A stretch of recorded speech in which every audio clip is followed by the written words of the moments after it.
This river has flooded a golf course.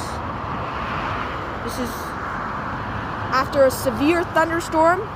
The river has burst its banks. It has flooded this golf course and this forest surrounding it. If you can see there, that is a bridge which you can normally walk across. A huge thunderstorm with a lot of rain here, and this is the aftermath.